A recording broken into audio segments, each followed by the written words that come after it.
یہ حق ہے، یہ سچائی ہے کہ دیر تک جو ہے غیر شعوری طور پر تم یہاں گپ شپ کے اندر، تفریح کے اندر، دل لگی گفتگو میں لگے رہو اور رسول اکرم صلی اللہ علیہ وسلم کے لیے بار خاطر ہو، یہ اللہ تبارک و تعالیٰ کو پسند نہیں ہے۔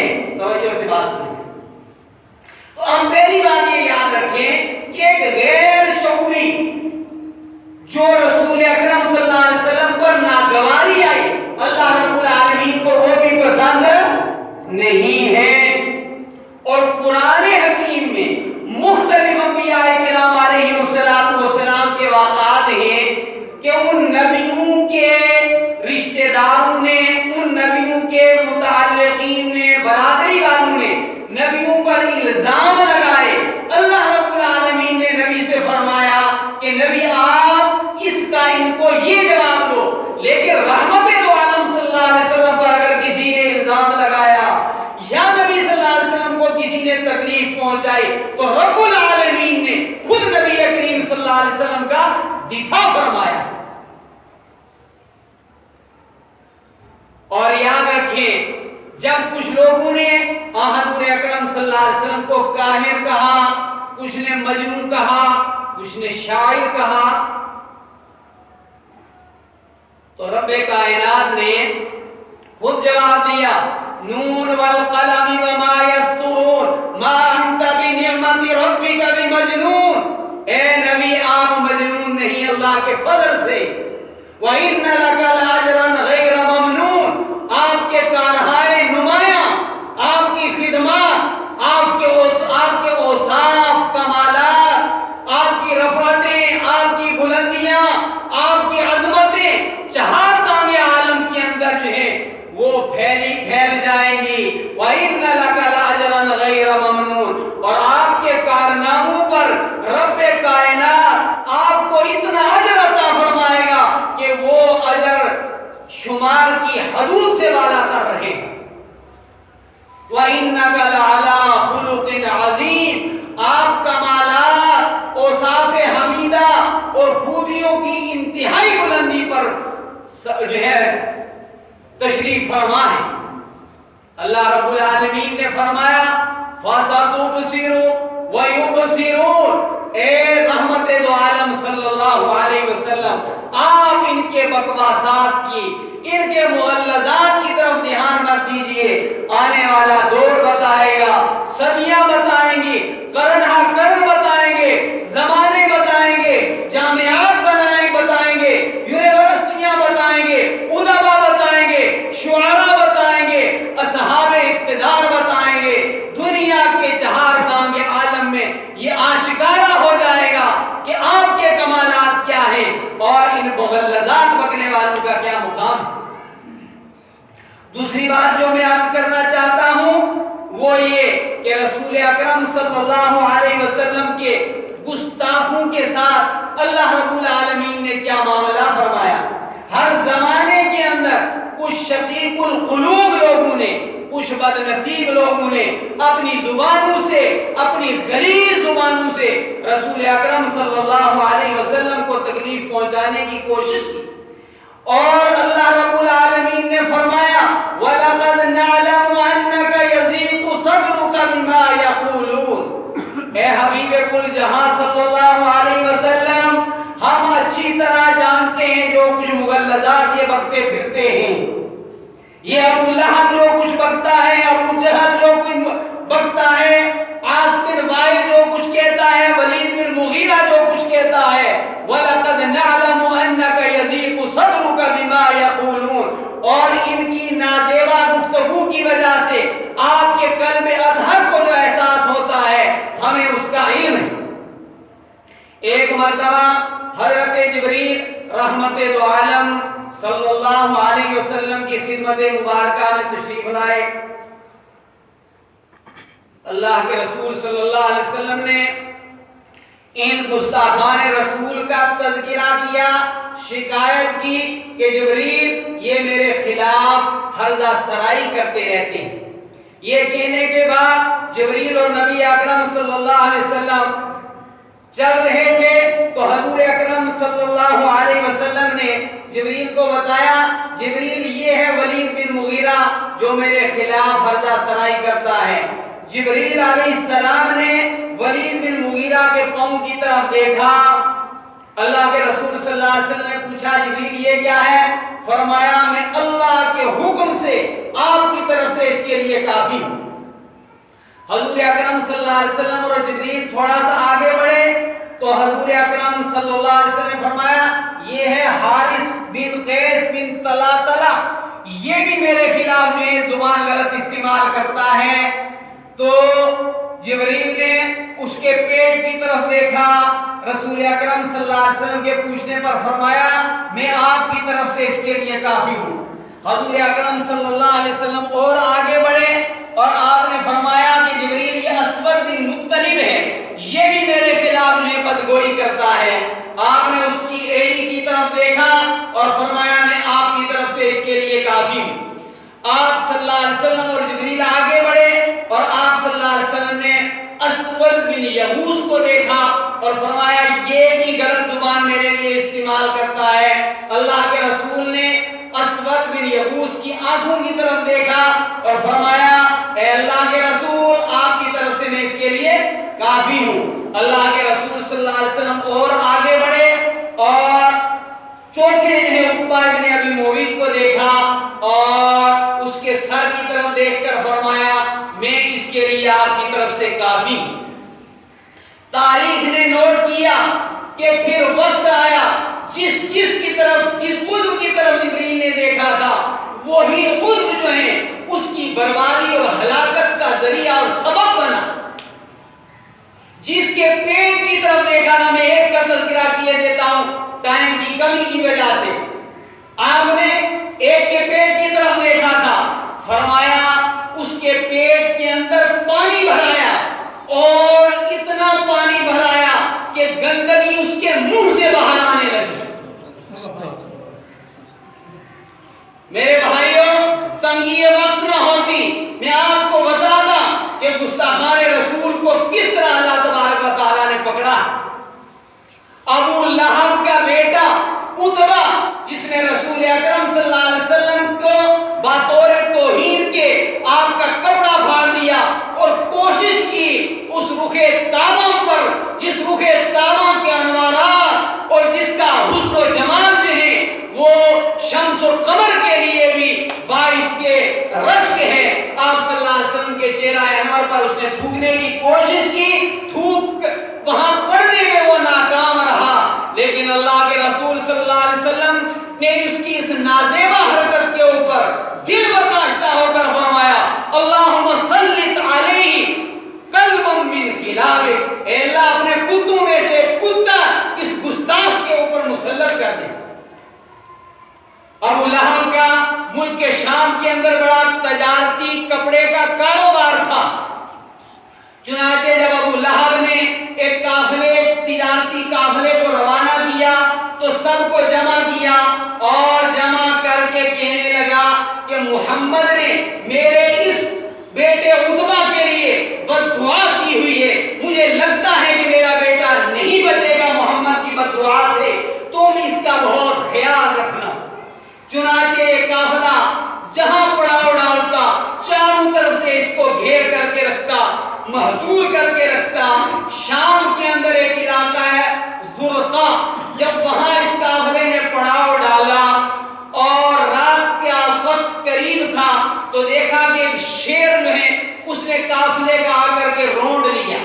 جو ہی قافلے کا رونڈ لیا تو یہ گستاخ رسول عتبہ گھبرا گیا، کہنے لگا میں ہلاک ہو گیا، محمد نے میرا قتل کر دیا، بے شک میں شام میں ہوں، محمد مکہ میں ہے، لیکن میرا یہ یقین ہے کہ آج میں برباد ہو گیا۔ اور اتنا گھبرا گیا کہ اس نے رات کا کھانا بھی نہیں کھایا۔ اس کے ساتھ جتنے لوگ تھے اس نے اس کی حوصلہ افزائی کرنے کی کوشش کی کہ تم بہت جلدی گھبرا گے، ہم سارے تیرے دفاع کے لیے موجود ہیں۔ اور کھانے سے فراغت کے بعد سارا جتنا سامان تھا اس کو جو ہے وہ چاروں طرف لگایا آڑ کے طور پر، بیچ میں عتبہ کو سلایا اور پھر چاروں طرف وہ سو گئے۔ لکھا ہے کتابوں کے اندر کہ شیر رات کے آخری حصے میں آیا اور ہر وہاں بڑی تیزی کے ساتھ ہر ایک کے سر کو سونگتے سونگتے عتبہ کے پاس پہنچا اور ایک ہی جھپٹ کے اندر عتبہ کو موت کے گھاٹ اتار دیا۔ وہ گستاخ رسول عتبہ مرتے مرتے کہہ رہا تھا کہ میں نے تمہیں کہا تھا آج محمد نے مجھے قتل کر دیا۔ اور گستاخ رسول اللہ کے عذاب سے نہیں بچ سکتا۔ اسی عتبہ کا باپ ابو لہب، اس نے بھی رسول اکرم صلی اللہ علیہ وسلم کی توہین تحقیر کرنے میں کوئی کسر باقی نہیں چھوڑی تھی، اور ڈرتا اتنا تھا کہ جنگ بدر کے اندر اسی ڈر سے خود حاضر نہیں ہوا، اور ابو جہل کے ایک بھائی کو اجرت دے کر اپنی جگہ اس نے جنگ کے اندر بھیجا۔ اور جب اس کو اطلاع ملی کہ تمام گستاخان رسول ڈھیر کر دیے گئے ہیں، ملیا میٹ کر دیے گئے ہیں، بدر کے گندے اور غلیظ کنویں کے اندر ہیں وہ سارے کے سارے، تو اس صدمے کے اندر یہ بیمار ہو گیا اور اسے چیچک کی بیماری لگ گئی۔ اور اس معاشرے کے اندر چیچک کی بیماری کو جو ہے متعدی سمجھا جاتا تھا، اس لیے اس کے بیٹوں نے اسے اٹھا کر کے ایک دور جگہ کے اندر ڈال دیا کہ کسی دوسرے کو یہ بیماری لاحق نہ ہو جائے اس سے۔ اور 7ویں دن وہاں اس حالت کے اندر مرا کہ لاش سے بدبو آنا شروع ہو گئی، کوئی رشتہ دار قریب جانے کے لیے تیار نہیں تھا۔ بالآخر ایک حبشی غلام کو اس کے بیٹوں نے پیسے دیے، اور کتابوں میں لکھا ہے کہ اس نے ایک دیوار کے ساتھ اس کو کھڑا کر کے دور سے پتھر پھینک پھینک کر کے اس کو دبا اور دفنا دیا، اور ایک روایت میں ہے کہ دور سے لکڑی کے ساتھ کھڈا کھود کر کے اس کے اندر ڈال دیا اور اوپر سے اس کے اوپر پتھر برسا۔ میرے بھائیوں، رحمت دو عالم سیدنا محمد رسول اللہ صلی اللہ تعالی علیہ وسلم کے گستاخوں کو زمین نے پکڑا ہے۔ وہ دیکھیے رحمت دو عالم اور سیدنا حضرت ابو بکر صدیق رضی اللہ تعالی عنہ تشریف لے جا رہے ہیں مکہ مکرمہ سے مدینہ منورہ ہجرت کر کے۔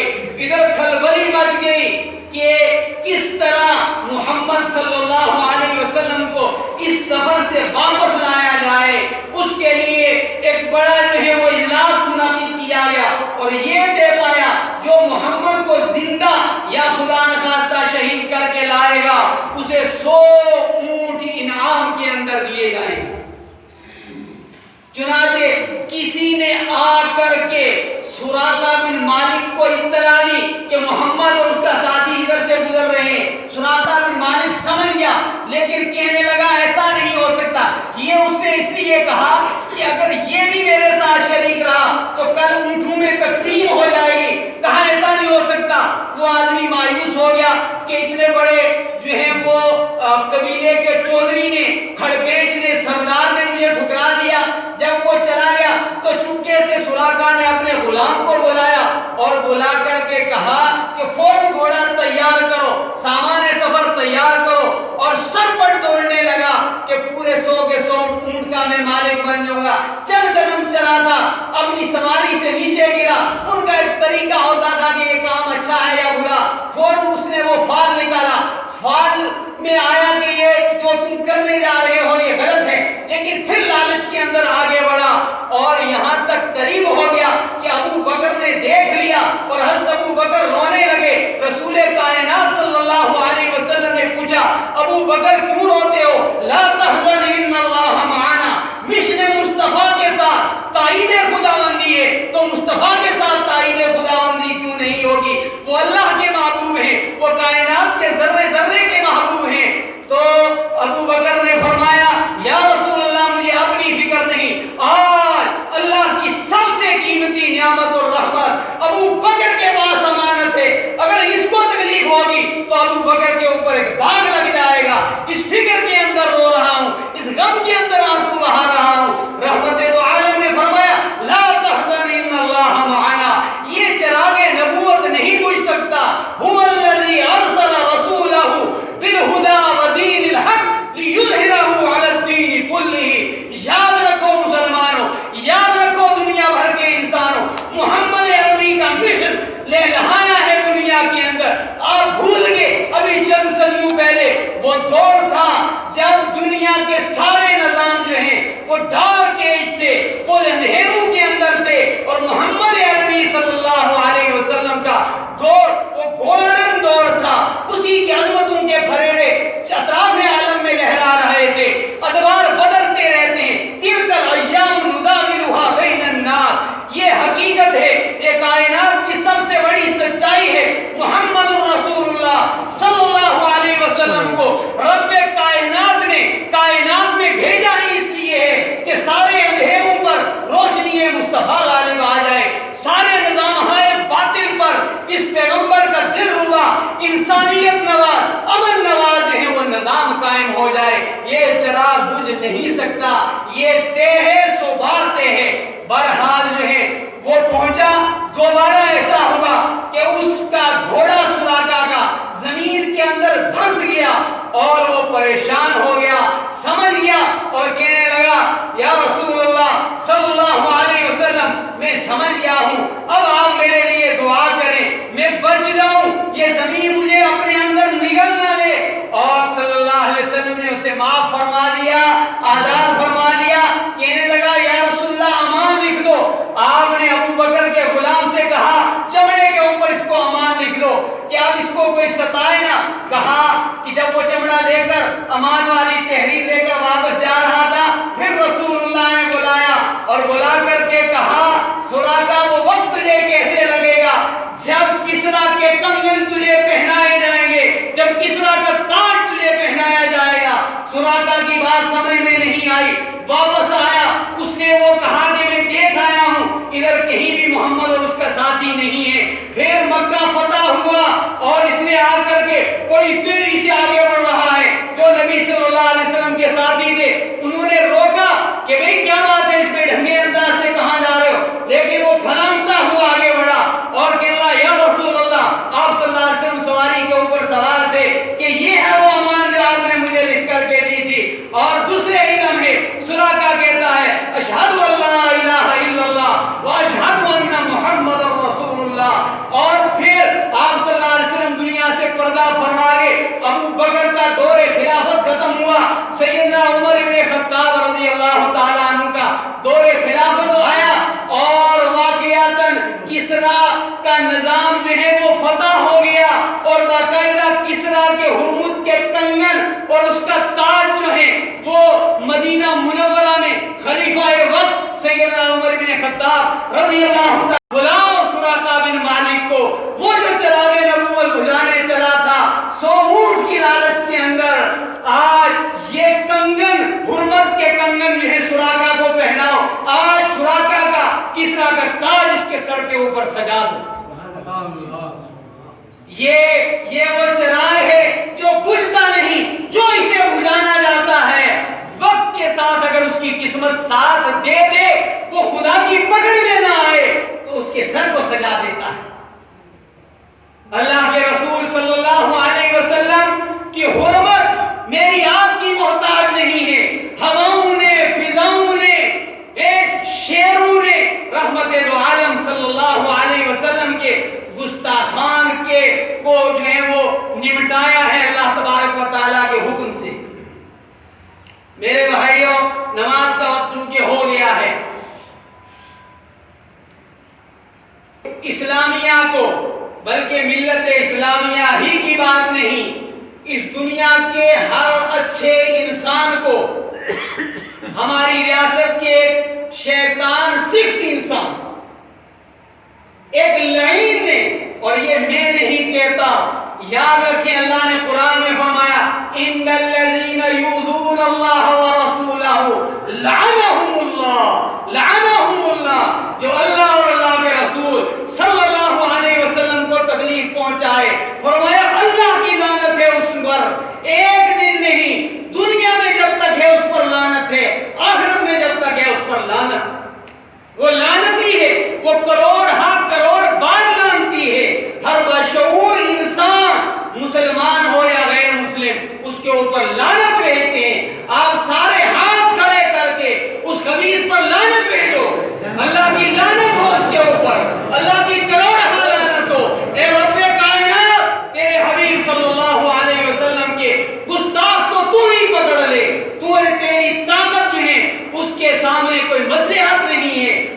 کوئی خوف نہیں ہے، کوئی ڈر نہیں ہے۔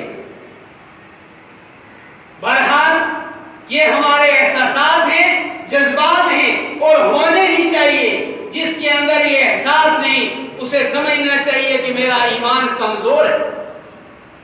میں نے انتظامیہ سے کہا ہم اس لیے امن برقرار نہیں رکھ رہے کہ ہمیں آپ کا ڈر ہے، آپ کا لحاظ ہے، ہم اس لیے امن نہیں برقرار رکھ رہے کہ ہمیں کوئی اپنی امیج کی فکر ہے۔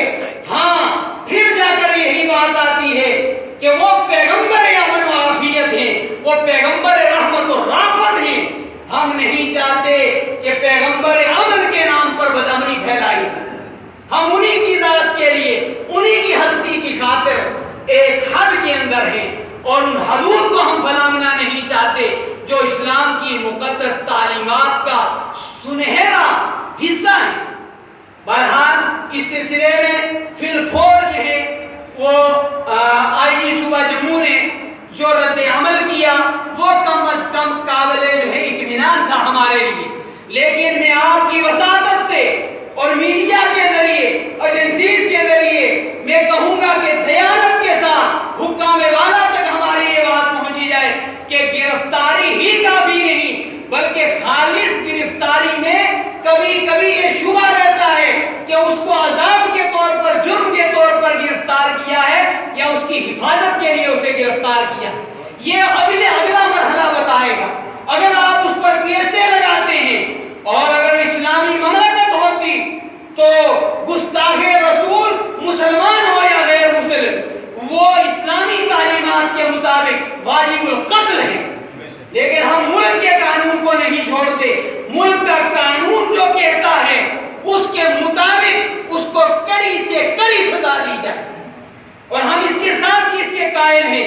اسلام اس کی تعلیم دیتا ہے کہ کسی بھی مذہب کی مقتدر ہستیات کی عزت دی جائے، ان کی توہین کرنے والوں کو سزا دی جائے۔ قرآن حکیم نے تو ہمیں یہ کہا ہے وَلَا تَسُبُّوا الَّذِينَ يَدْعُونَ مِن دُونِ اللَّهِ، آپ معبودان باطلہ کو بھی گالی مت دو۔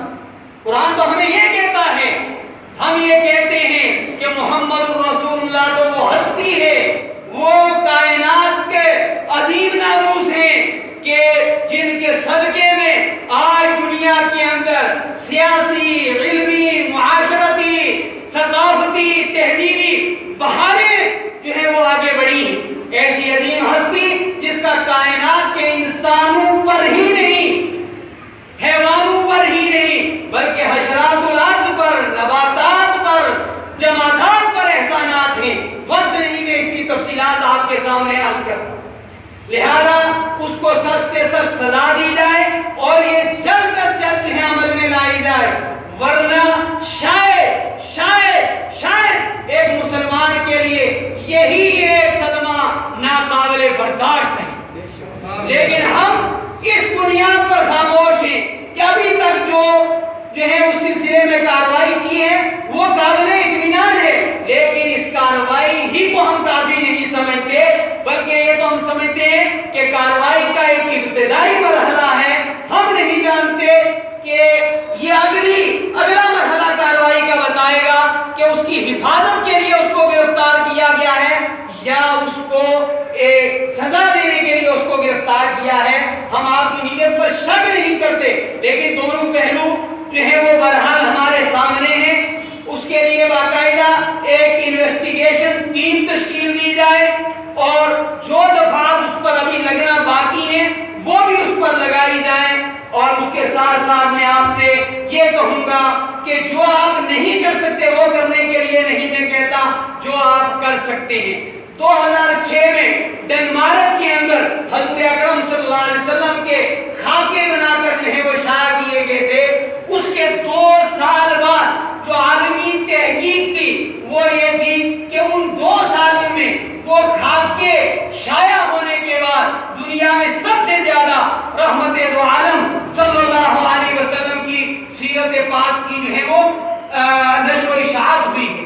میں یہاں کے باشعور طبقے سے کہوں گا کہ آپ خود نبی اکرم صلی اللہ علیہ وسلم کی سیرت پاک کو پڑھیں اور اس کو عام لوگوں تک پہنچائیں۔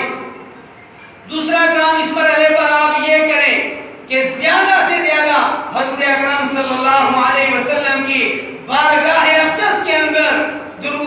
آپ کا نذرانہ پہنچا کر روح مصطفیٰ کو جو تکلیف ہوئی ہے درود پاک پڑھ کر تسکین پہنچانے کی کوشش کرے.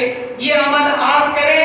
کوئی غلط بات کوئی غلط ایکشن اس کی قطعاً ہم آپ کو اجازت نہیں دیتے. ہاں صحیح لفظوں کے ساتھ قانون کے دائرے کے اندر رہتے ہوئے امن و امان کو برقرار رکھتے ہوئے جو آپ کر سکتے ہیں وہ آپ کا قانونی آئینی ایمانی اسلامی اور انسانی حق ہے وہ ضرور آپ کیجئے. میں مقرر اس عظیم مجمع کے جو ہے وہ تائید کے ساتھ اس واقعے کی انتہائی مذمت کرتا ہوں اور آئی جی صاحب سے اور لیفٹیننٹ گورنر صاحب سے اور دیگر اس سے متعلقہ ادارے اور ان کے ذمہ داران سے کہوں گا کہ جلد از جلد اس گستاخ رسول کو کیفر کردار تک پہنچا کر ہمارے جذبات کو تسکین دیں. یہ آپ کا حق ہے. وآخر دعوانا ان الحمد للہ رب العالمین.